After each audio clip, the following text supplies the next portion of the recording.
Let's continue on with failure modes. We talked about fracture. Now let's think about creep. So you know about plastic deformation when something reaches its yield point. When a nail gets bent and it yields, then you get plastic deformation. If you have a constant load on something for a long time continuously, you can get plastic deformation that happens very, very slowly, and that is called creep. You see a couple of examples here in some concrete. Concrete and stone are particularly susceptible. So creep is excess plastic deformation over a long time under a constant stress. So long time, it happens slowly. Here's a cathedral where the columns have crept. Here's a concrete retaining wall which has crept. And here is an example of creep in a place called the Boston Big Dig Tunnel. I don't know if you remember from the news, if you were noticing the news back in 2006, there was a freeway, I-93, that cut smack through the middle of Boston. It was a big old freeway. It just destroyed the sense of place in the city, and it cut off neighborhoods from each other, particularly low-income neighborhoods where people could not get to stores or schools or anything. It was bad urban planning. So the city of Boston dug a 1.5-mile tunnel under the city to replace that section of I-93. And it was controversial at the time. But they did finish it. And at some point after it had been finished, this car was driving through the tunnel and a big heavy ceiling panel collapsed onto the car. It killed one person in the car and injured the other person. What happened? Turns out it was creep. And here's the deal. There were bolts that were used to hold up the ceiling panel. There's a photograph. And they were epoxied into the concrete up above. And epoxy is strong. This particular epoxy was tested for strength, and it was found to be quite strong. That was great. Here's the problem. It was a quick set kind of epoxy, and no one thought to test it for creep, and they didn't have time to test it for creep because you need years for that. So it turned out that this quick set kind of epoxy was susceptible to creep, and it began to stretch and stretch and stretch with this continued load on it until at some point it gave way and crushed that car. Another example of creep. Have you ever heard people say that windows in old houses exhibit creep, that after many years the glass kind of flows in a plastic way and gets thicker at the bottom? Turns out that is not true. It does not do that. And my source for that, among other sources, a number of people have researched this, but I think a really good source is Robert Brill, PhD, who's the research scientist at Corning Museum of Glass. And so he researched this over a period of years and found that no, window glass definitely does not creep. It does not flow. But what happened was, 100 years ago, when glass was manufactured, manufacturing processes were not perfect, and so there would be kind of thicker portions and thinner portions in each chunk that got cut out of the pan into which it was formed. And the contractor, the builder who was installing these windows, would look at the glass, and if they saw that one edge was a little thicker than the other, of course, being reasonable people, they would put the thicker edge of the glass at the bottom of the window pane. So it was thick at the bottom right from the start because the manufacturing process was not uniform. So there you are. And in the notes field of this slide, I put it right here, a link to an article about whether glass flows. Now, fatigue.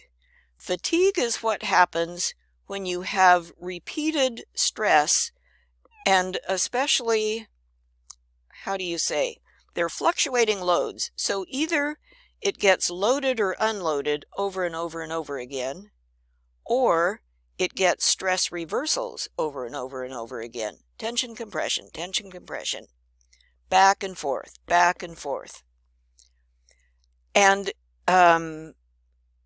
once you get a certain number of cycles of stress reversals, and it might be in the millions or the hundreds of thousands, but enough cycles, small cracks in the material, microscopic cracks that might have been there, will begin to expand, and the material will also begin to get work hardened in places, and it will crack. And research shows that half to 3/4 of failures in mechanical parts are due to fatigue. Well, you've probably experienced fatigue if you've tried to break a piece of wire or a paper clip, and you don't have wire cutters.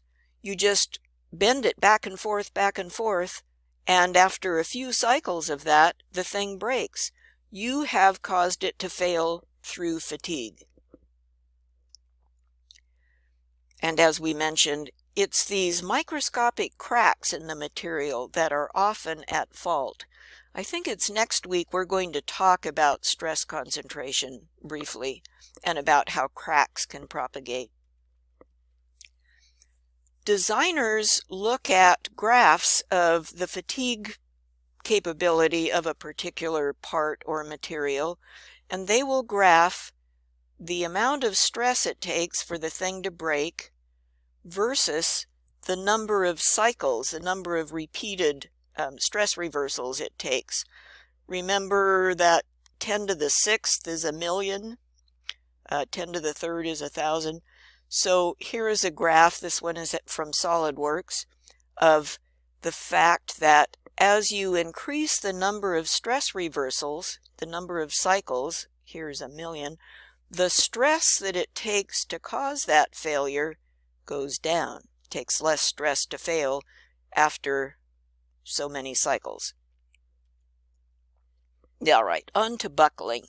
We'll spend a whole day or two at the end of the term talking about buckling in columns. Buckling is what happens in a long, slender shape, like a column, when suddenly the thing deforms, it bends over at a stress level that's much lower than what you think is its yield stress. And it only happens in slender things, tall, skinny things. It's caused by not enough stiffness. It's not a function of strength, it's a function of stiffness. Finally, the last failure mode we'll look at is called resonance. And to think about that, we first need to think about something called natural frequency. Every object has a frequency, number of times per second or number of times per minute, at which it will naturally tend to vibrate when you apply a force. And the natural frequency is different for every single object. Well, resonance is what happens when an object happens to vibrate at its natural frequency, and the amplitude, the height of the waves, grows at that natural frequency vibration. You can see this in practice if you watch someone pushing a child in a swing. And the way you do that is the swing has its own natural frequency based on the length and the cable and the weight of the child and so forth. It has a natural speed it wants to swing. And if you push at the same speed, if every time the child comes back up, you give a push, every time the child swings, that amplitude, the height of the swing, will get a little bit greater and a little bit greater. That is resonance. Or another example is ringing a large bell. Here's a big cast iron bell in Russia. And these people, see how big the bell is relative to the people? These people are bell ringers. Well, you're not going to grab hold of that rope and just pull it once and have the bell ring. So what you do is you pull just a little bit, and the bell, it doesn't ring, but it swings just a little bit. And like the child in the swing, as it comes back, as it swings back, you pull a little bit harder. And each time it swings, you pull a little bit harder, until finally the swing gets wide enough with you matching the natural frequency that you actually cause a ringing. And then once it's going, then you can ring, ring, ring. Buildings, like all objects, have their own natural frequencies, and it's different for each building. A 10-story brick building might have a natural frequency of half a second, the time it takes it to swing to one side and swing back. A skyscraper might have a frequency of 10 seconds. So in skyscrapers, this is actually an important thing to think about. And so engineers put a thing called a tuned mass damper in the top of a skyscraper. And they have different appearances. The one in Taipei 101 in Taipei, China, is a really heavy sphere, and it's actually sculptural. And I don't know if you can see in the picture, but people can go up here and look at that tuned mass damper. So it's part of the pleasure of the building. This one here is in the John Hancock Tower. I forget if this is concrete or liquid. Some of them are water or oil, some of them are concrete. Here's one under a bridge. And that tuned mass damper oscillates with the building, but in the opposite direction, and so damps the vibration.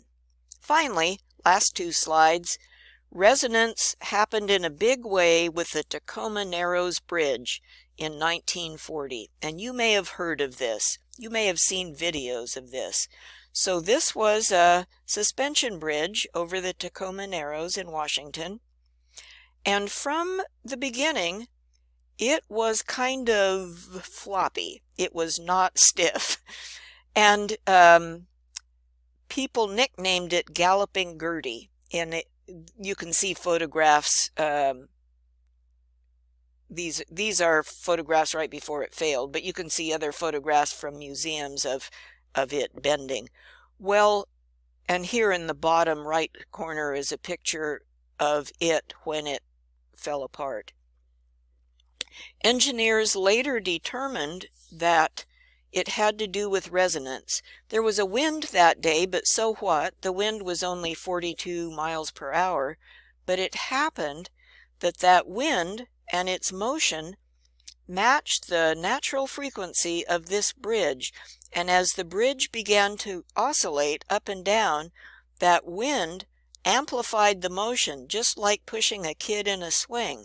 And every time the wind hit the bridge, it went farther and farther until finally the resonance caused it to just to come apart. There was one death. A dog who was in a car perished. Thankfully, there were no other deaths. And you can see the car up there. I think that's the car. Might have been the car over here. Nowadays, we still build suspension bridges, but we build rigid box girders, so stiffness of shape along the roadbed so that this doesn't happen.